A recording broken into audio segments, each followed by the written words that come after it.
Good afternoon. I'm here with the Honorable Attorney General, and we are here to address some concerns with regards to the Senior Citizens Pension Bill that was laid in the House recently.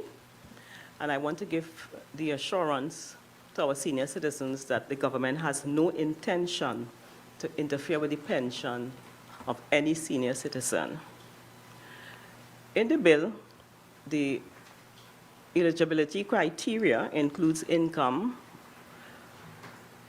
those who are ordinarily resident, and there was never any requirement with regards to savings. It has always been income-based. No requirement with regards to savings. Unfortunately, it appears such a requirement was introduced into the bill, which was not highlighted in the policy or even in the cabinet note that was approved. And that note was in March 2023. What is in that note? It addressed the question of income criteria, age, and residency. No savings requirement. It so happened that we had cabinet today. We normally have cabinet on a Thursday, but we had cabinet today, and we discussed the note. And at cabinet today, in discussing the note, I wish to affirm that it is not, and it never was, cabinet's intention to affect the savings of our elderly at all. So therefore, we will not be pursuing that part of the bill. So I turn you over to the Attorney General. Thank you, Minister Cox. Good afternoon, ladies and gentlemen of the media. Good afternoon, citizens of Trinidad and Tobago. Good afternoon, pensioners. As the Minister has outlined very clearly, it is not the intention of the government to pass legislation to impact the savings of pensioners. The cabinet note which first introduced this issue came to the cabinet in March of 2023, and the policy document, because ordinarily cabinet approves the policy coming from the particular ministry which is promoting the legislation, the draft legislation. And the policy document that came on the 3rd of December 2021 from the Ministry of Social Development made it very clear at paragraph 9. The draft policy has been revised, and I'm reading from paragraph 9. The draft policy has been revised to define the term ordinary residence and include such definition in the interpretation section. Page 6 of the draft policy refers. Further, guidelines have now been provided in section 4 to assist in the determination of whether a person is ordinarily resident or not. The ministry further proposes that all of the qualification requirements for the senior citizens pension should be contained in one comprehensive section of the Act. And this is the important part of paragraph 9 that I wish to read. As a consequence, the ministry proposes that section 4 should speak to the entire criteria to be satisfied. And I stress the words there, the entire criteria to be satisfied. And those criteria were laid out: 1, age; 2, income; and 3, residential qualification. There was no reference to any criteria either affecting or defining savings. That policy document came to cabinet in March of 2023, and there was nothing in the cabinet note which was addressing this draft policy which spoke to anything to do with savings at all. For a number of different reasons, that note was referred, that cabinet note was referred to the Finance and General Purposes Committee and then to the Legislative Review Committee. It was further considered on other issues. It turns out, as a result of the discussions that we had today and the background research that I did, that someone in the public service during the proceedings of the Legislative Review Committee had introduced an issue to do with savings. And it appears now, from looking at the bill, that that provision was inserted in the bill. It came back to Cabinet on the 21st of November 2024, And the provision in the bill which deals with savings, Section 6 of the bill said the Principal Act is amended by repealing Section 4 and substituting the following section, and it began 4.1, an individual shall not be eligible to receive a pension unless he, and then the issues of age, qualifications, and residence were repeated, and then at paragraph G says, unless he has savings not exceeding $25,000. So that part of savings not exceeding $25,000 was inserted into the bill. Regrettably, it would not appear that that was addressed at the LRC stage sufficiently to put it before Cabinet, so that when it came before Cabinet on the 21st of November and Cabinet approved the policy which had come back to them with no reference to savings in that Cabinet note, the bill was approved and is now laid in Parliament. I was out of the country on the 21st of November when this bill came to the attention of Parliament. I have looked at it, and out of the discussions that have taken place today in Cabinet, and Cabinet affirming very clearly that it is not and never was the intention of addressing and impacting the savings of any pensioners, I will be withdrawing the bill that is now before Parliament and bringing back a replacement bill to exclude the reference to savings. So that's the clarification that I want to introduce and the up-to-date information for the assurance of pensioners. Thank you all very much. Minister Cox. Can I come to chair? Can I wear a speaker?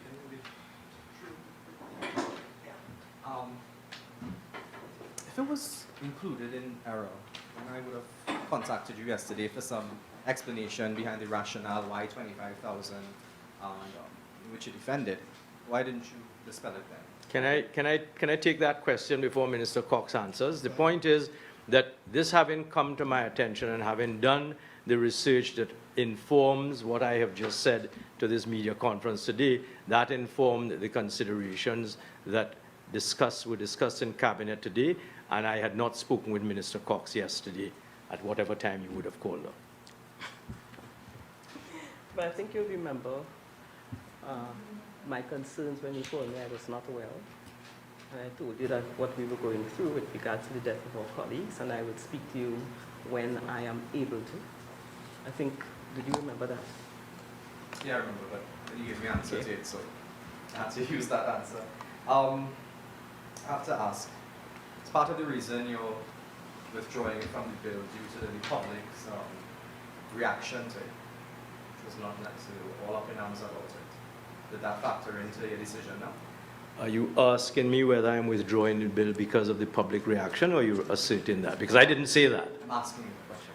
No, I am withdrawing it because now that I have looked at it carefully and it was brought to my attention by the Cabinet this morning and I did the research, I have satisfied myself that there is an error in the bill and I am going to withdraw it. Ryan Hamilton Davis, Trinidad Newsday, good afternoon. Now, I'm understanding the whole dynamic as to how these things came about and why the note was put in place and so on. But given the response from the minister yesterday in the Guardian newspaper, there seems to be an existing problem. Is that something that you are looking at, where there are people doing what was suggested? And how does that also add to policy making in the future? Where would we look for preparations for that as well? Well, you've asked a number of questions there. If I could break it down, I would understand your concern to be, or your question to be, against the background of what Minister Cox and I have said, how does that affect the future in terms of policy and legislation? Yes, and there's also the question that, there's also the issue that the minister raised where some people are using underhanded means to seem like they don't have the means to, so they'll become more eligible. And this was put in the public. So is this actually still a problem? All right, so can I speak to that? I mean, I haven't read today's newspapers and I wasn't present when the minister was speaking, but what I can tell you from the point of view of cabinet minister and the Attorney General at the LRC stage when I had participated. Certainly one of the concerns that had been very strongly brought to the attention of the Office of Attorney General and the CPC's department by Minister Cox is that there is a degree of abuse that has been taking place with respect to pensions. So a prime example, and that is one of the three things that the draft policy addressed in the document that I read from. It has to do with residential qualifications. There are persons who are otherwise entitled to pension because they have reached the age, who live outside of Trinidad and Tobago and are having persons collect pensions on their behalf, even though they don't meet the residential qualifications that entitle them to receive pensions. So one of the things that we've done in the bill that is now before Parliament is to tighten up those qualifications, tighten up the criteria by which you are not allowed to abuse your entitlement to a pension by living abroad. And we've actually worked a formula together under the bill that will come back to Parliament in due course to ensure that we'll have a coordination of the immigration records with the applicant for the pension so that we can satisfy, the minister can satisfy herself as Minister of Social Development, that when someone applies for a pension, they have the records of immigration to satisfy them that that person is not claiming the pension whilst living abroad over an extended period of time. And that's the abuse that I certainly am conscious of, which is an abuse that we certainly intend to address, and I'm certain that that's what Minister Cox would have spoken to yesterday. I just want to add, we have to remember that our main aim is to ensure that the persons who are supposed to receive pension receive it. Because we have persons who really need to be on pension, in need of it, and our main aim is to ensure that they receive it. Attorney General, it didn't take me long to find that $25,000 amendment.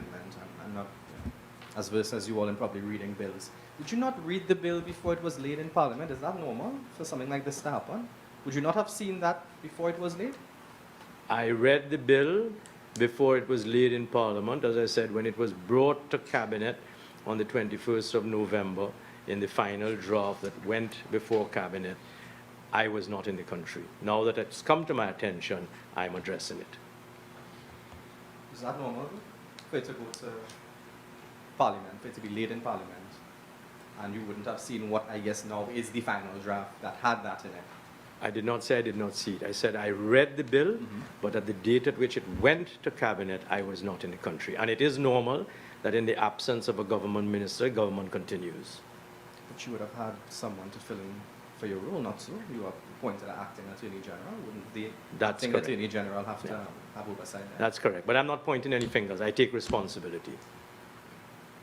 And the public servant you mentioned, what of the public servant going forward? I take responsibility as Attorney General.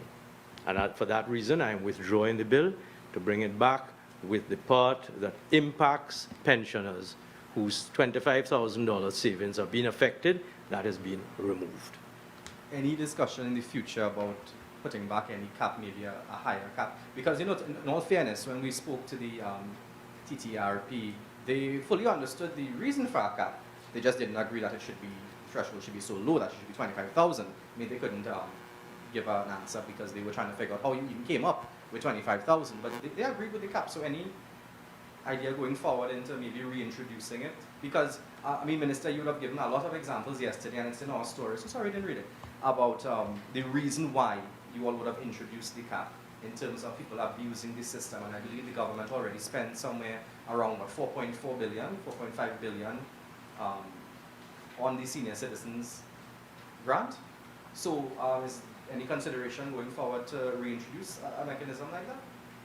Well, I don't want to preempt the Minister of Social Development. She is, after all, the minister responsible for the policy of her government, of her ministry. But what I would say is that I don't want to preempt future discussions of Cabinet before the minister brings further proposals to us and we look at them carefully. Yeah. Any message to the country today in terms of they would have had a rough few hours trying to digest that? Anything you'd like to let them know? Why would you say a rough few hours? I don't see it as a rough few hours. Why would you say a rough few hours? There are a lot of public discourse about it. Just going on. you go on social media and any one of the comments for these stories, and then people go really up in arms about it. Do you feel like you owe the country an apology for that? I take responsibility for the fact that the bill that is before Parliament has an error. I'm withdrawing the error. I'm withdrawing the bill. Thank you very much, sir. And I would like to repeat that we have no intention of interfering with our senior citizens' pension.